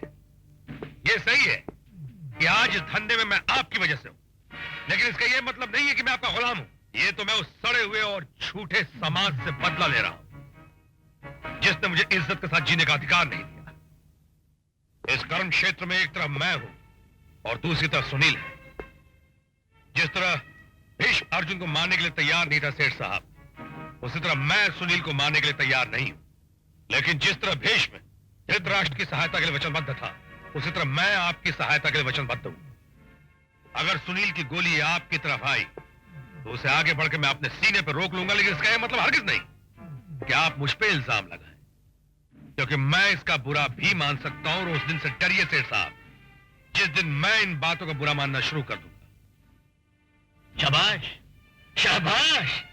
अरे भाई तुम तो छोटी छोटी बातों का बुरा मान जाते हो। अरे भाई 80 लाख के हीरे पकड़े गए हैं, 2 लाख की बात होती तो मैं सुटाल जाता। इस बात का तो मुझे भी दुख है सेठ साहब। तो फिर कोई तरकीब सोचो ना। तुम तो जानते हो कि मेरा दिल कितना कमजोर है, मैं इतना बड़ा धक्का बर्दाश्त नहीं कर सकता। हाँ। एक तरकीब है। वो तंत्रनाथ की बेटी है ना, अरे भाई क्या नाम है उसका, अच्छा वाला नाम है, अरे वही जिसका चक्कर सुनील के साथ है। हम एक काम करते हैं, हम उस लड़की को उठवा लेते हैं और फिर सुनील से कहते हैं हमारा माल वापस कर दो, हम तुम्हें तुम्हारे माल वापस कर देंगे। उस लड़की के लिए ऐसा मत कहो सेठ साहब। उस लड़की से मेरे भाई सुनील की शादी होने वाली है। शाबाश शाबाश। अरे भाई अभी भी तो तुम गोली को फेर देने की बात कर रहे थे और अब रिश्तेदारी की बात क्या दिलवा रहे हो? हम उस लड़की को खा जाने वाले थोड़े ही हैं। माल वापस मिलती उसे हम इज्जत से लौटा देंगे। नहीं, हरगिज नहीं।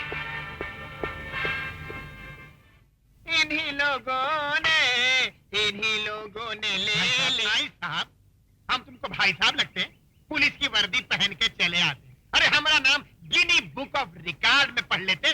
दुनिया के सबसे सीनियर कांस्टेबल हैं, सैल्यूट करो। अरे कुछ और कह देते, इंस्पेक्टर कह देते, एसपी कह देते, कमिश्नर कह देते तो हमारी तबीयत खुश हो जाती।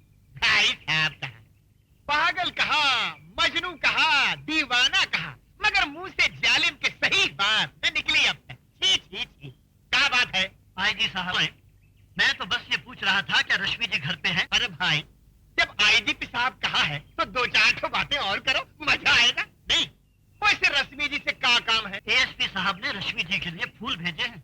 अच्छा अच्छा अच्छा अच्छा, तो भाई एक काम करो, खुद ही घंटी बजा कर दे आओ ना, कारण कि हम बहुत जल्दी वहाँ बहुत बिजी हैं। क्या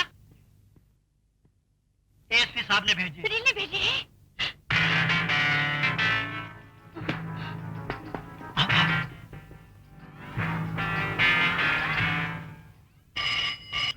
hello, mister Sunil Prasad Roy, ASP. That's right speaking. आप कौन? शाबाश शाबाश, मैं तो मैं ही हूँ।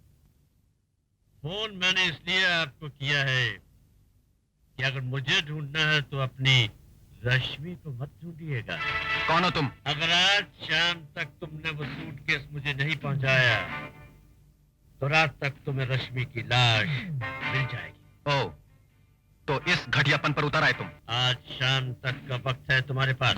ओके, वो सूटकेस कहाँ पहुंचा? शाबाश शाबाश। एक गाड़ी तुम्हारे घर के बाहर खड़ी है जिसका नंबर है MRZ258। तुम्हारा वो गधा भोजा बनारसी सूटकेस लेकर गाड़ी में बैठेगा, गाड़ी को स्टार्ट करेगा और फिर टेप रिकॉर्डर को ऑन करेगा। बाकी सब बातें उसे उस टेप के जरिए मालूम हो जाएंगी। लेकिन एक बात का खास तौर से ख्याल रखना, अगर जरा भी सियाना बनने की कोशिश की तुमने तो रश्मि की जान जाएगी। हाँ।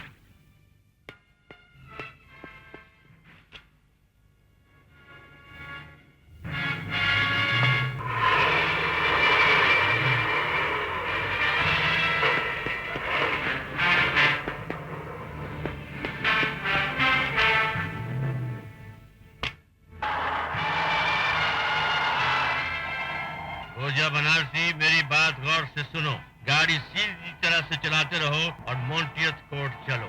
वहां पहुंचते ही तुम्हें एक कार नंबर MRZ2535 मिलेगी। तुम सूटकेस लेकर उस कार में बैठ जाना। बाकी आगे की बातें तुम्हें उस कार के टेप रिकॉर्डर से मालूम होगी।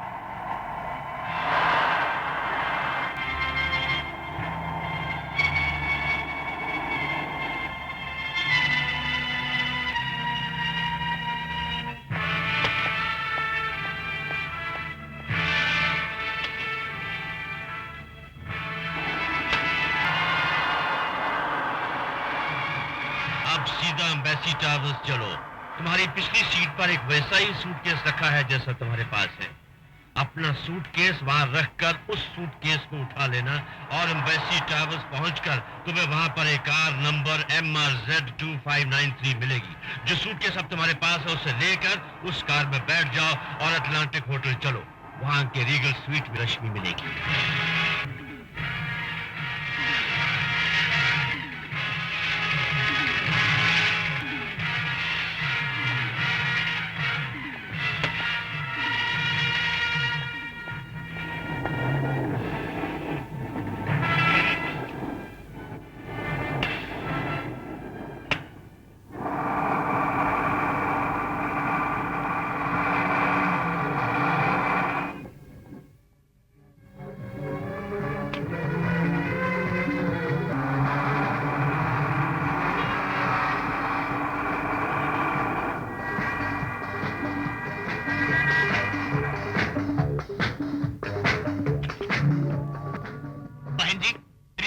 कौन से कमरे में? 101. 101. Come in. Rashmi ji, Oh. माफ कीजिएगा, हम किसी गलत कमरे में आ गए शायद। ठीक रूम में आए हो, आओ ना। जल्दी तो लाल भाई बना। अरे क्या हुआ? अरे किस्मत की लगी मार, हमने बोझा बनारसी, ये शेर पढ़ने का वक्त नहीं है। रश्मि कहाँ है? अरे वही तो हम आपसे पूछ रहे हैं। ऊपर तो एक बाला हमरा बलात्कार करने को तैयार थी। अरे हम तो इज्जत बचाकर भागे, नहीं तो थानेदारनी को मुंह दिखाने लायक नहीं रहते। मतलब वो लोग हमें चकमा दे? बिल्कुल चकमा दे गए साहब। इस बैग को देखिए, बैग बदलने को कहा तो हमने बदल दिया। ये नकली है, कुछ नहीं, खाली है। शाबाश शाबाश। खाली शाबाशी से काम नहीं चलेगा सेठ। मैंने तुम्हारी चीज तुम्हें वापस कर दी, अब मेरी चीज, मेरे खानदान की अमानत मुझे वापस कर दो। वो क्या है रघुनाथ के मेरी चीज बोलती नहीं है, लेकिन तुम्हारी चीज के मुंह में जबान है, हमें नुकसान पहुंचा सकती है। ये बात रश्मि को उठवाने की हिम्मत करने से पहले सोचनी चाहिए थी सेठ। वो मेरे भाई की मंगेतर है, मेरे खानदान की होने वाली बहू है। मैं ये हरगिज बर्दाश्त नहीं कर सकता कि वो यहाँ तुम लोगों के बीच इस हाल में रहे। मैं हर हालत में, हर कीमत पे रश्मि को यहाँ से बाइज्जत ले जाऊं। आज पहली बार देख रहा हूँ रघुनाथ कि तुम ऊंची आवाज में मेरे सामने बोल रहे हो, लेकिन कान खोल कर सुन लो, रश्मि यहाँ से नहीं जाएगी। मैंने कहा ना, रश्मि हर कीमत पे जाएगी और मेरे साथ जाएगी। अगर हिम्मत है सेठ तो मुझे रोक के बता। नहीं, सांप को मारने के लिए उसके बिल के अंदर नहीं घुसते, पहले सांप को अपनी जगह पर लाते हैं, फिर उसे मारते हैं। रश्मि,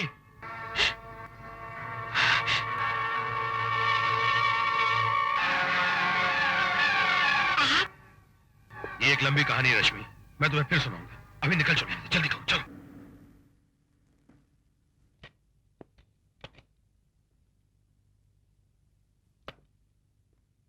आओ, मैं तुम्हें घर के अंदर तक छोड़ दूं। अगर सुनील ने आपको यहाँ देख लिया तो वो आपको अरेस्ट कर लेगा। आप अंदर न आए तो अच्छा होगा। देखो, सुनील अगर घर पे ना हुआ तो सेठ के आदमी तुम्हें परेशान कर सकते हैं, और अगर सुनील घर पे हुआ तो तुम फिक्र ना करो, मैं उसे समझा दूंगा। वो ये नहीं समझेगा। नहीं समझेगा तो देखा जाएगा, लेकिन मैं तुम्हें यहाँ अकेला नहीं छोड़ सकता। आओ।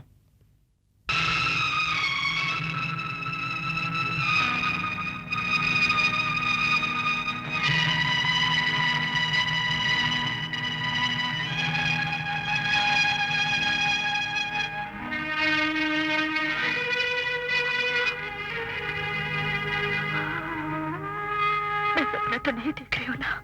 जानकी,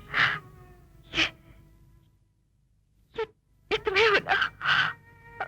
इस दुनिया में एक पुरुष है, वो है सजन हमारा। चांद कभी भरे नजर न देखो, चांद कभी भरे नजर न देखो, नजारा। पता है, जिस धूप का मजहब भूल गई थी, उसी धूप से और मेरे दिल के आंगन का कोना कोना भर गया है। मैं तुम्हारी जान की थोड़ी मर गई थी। मैं तो न्याय और कानून के मेज पर रखी हुई कांच की मूर्ति बनकर रह गई थी। आज तुम्हारे स्पर्श ने कांच का वो खोल तोड़कर मुझे फिर से जिंदा कर दिया।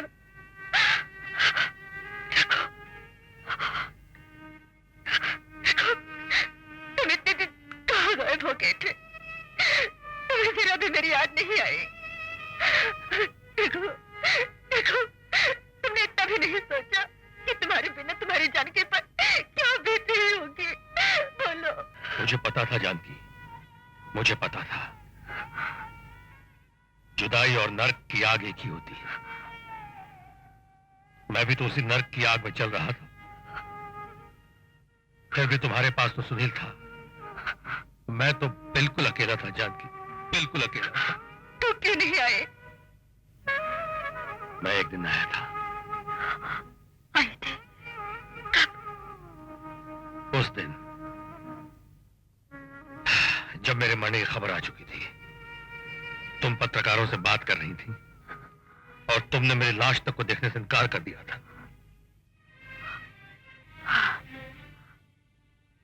याद आया,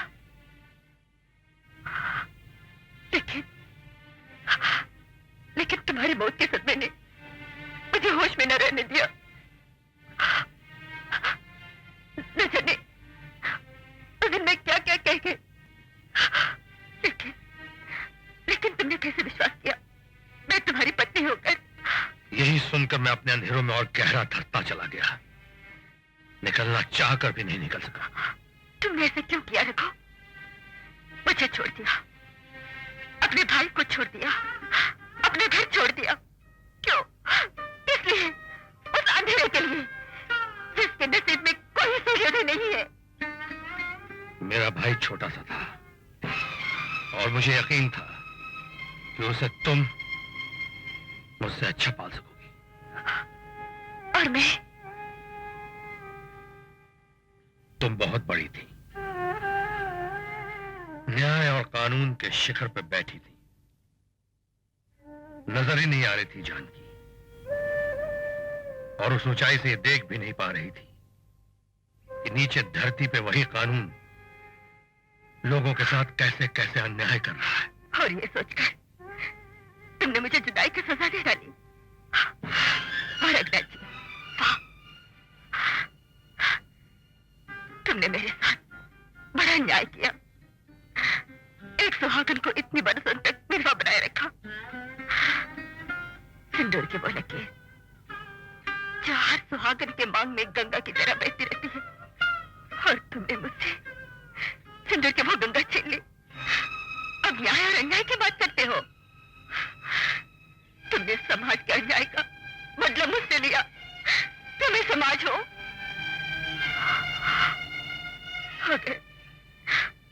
अगर सुनील को पाला ना होता तो मैं कब की मर गई होती। ऐसा मत कहो जानकी, ऐसा मत कहो जानकी, यही जानकी।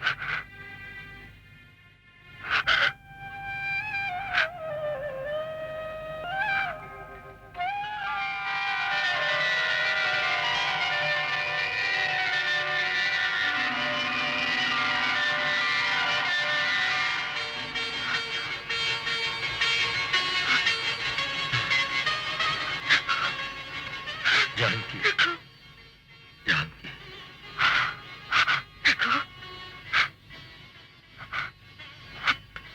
अब जाओगे तो नहीं ना? जाना तो पड़ेगा ही जानकी, वरना सुनील को तुम क्या जवाब दोगी? मैं कह दूंगी कि मेरा रघु जिंदा है। और अगर उसने ये कहा कि तुमने जिंदा रघु को कानून के हवाले क्यों नहीं किया, तो क्या कहोगी? मैं कहूंगी कानून ने जिस रघु को मुर्दा करार दिया है, पहले उसे जिंदा तो करे। Mister Raghunath Prasad Rai, Sunil, you are under arrest. Sunil, Sunil, तेरे भैया इतने दिनों बाद घर आए हैं। कर्मयुद्ध में कोई किसी का रिश्तेदार नहीं होता भाभी। पुलिस स्टेशन चलिए, come on. I am sorry, मगर इसके अलावा मेरे पास और कोई रास्ता नहीं है। But legally he is dead. That's up to the law to decide. नहीं, मैं इन्हें जाने नहीं दूंगी। बधाई हो जानकी, बधाई हो। क्या पाला है तुमने मेरे भाई को, क्या पाला है। चलो सुनील, मुझे पुलिस स्टेशन लेकर चलो, चलो।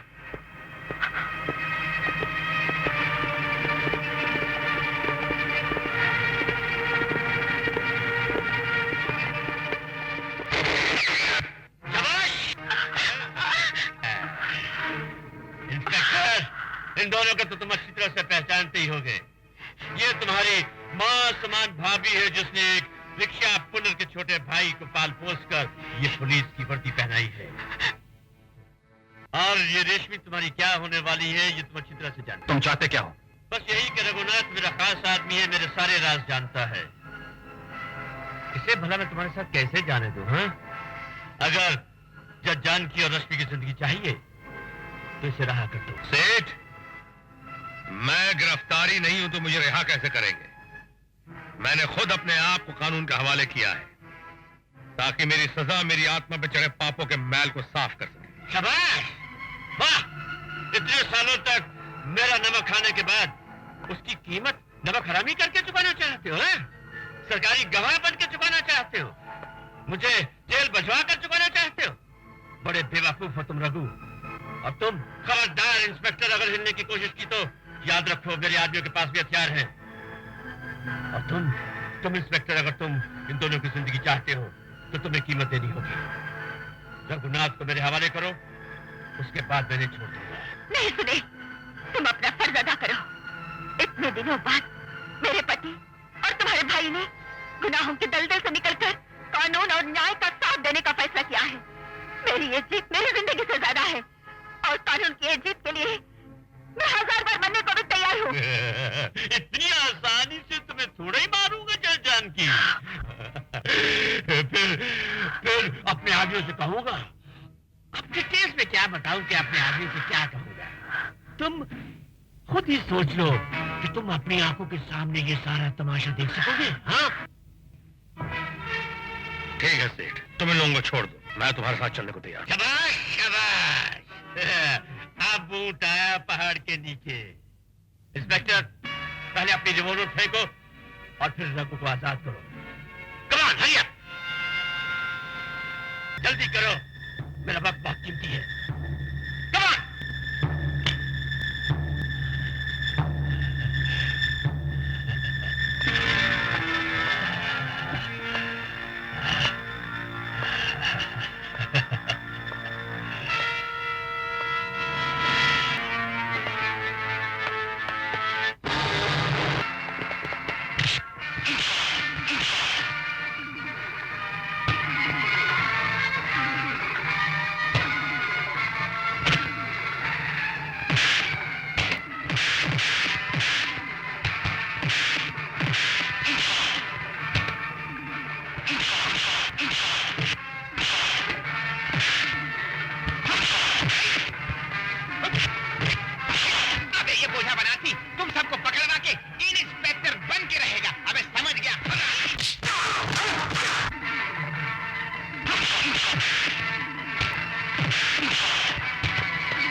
आपके वकील ने अपनी बहस से ये साबित करने की कोशिश की है कि मुलजिम रघुनाथ प्रसाद रॉय ने अपने भाई की जान बचाने के लिए कत्ल किया है। बहस तारीफ के काबिल है। लेकिन मुलजिम ने जो गुनाह मकदूल दर्शन लाल के साथ मिलकर किए, लेकिन जिन हालात में मुलजिम को गुनाहों के रास्ते पर चलने के लिए मजबूर किया, उनको नजर में रखते हुए अदालत रघुनाथ प्रसाद रॉय को आईपीसी 304 के तहत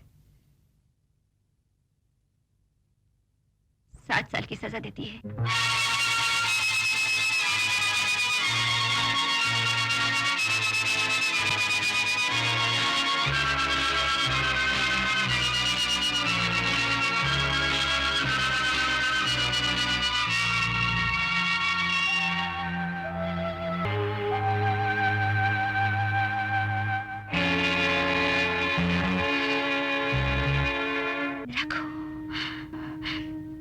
मुझे अफसोस है कि जज होने के नाते अपने फर्ज के हाथों मजबूर होकर मैंने तुम्हें ये सजा सुनाई, लेकिन तुम्हारी पत्नी होने के नाते मैं तुमसे माफी मांग रही हूँ। मुझे माफ कर दो। कैसी बातें कर रही हो जानकी?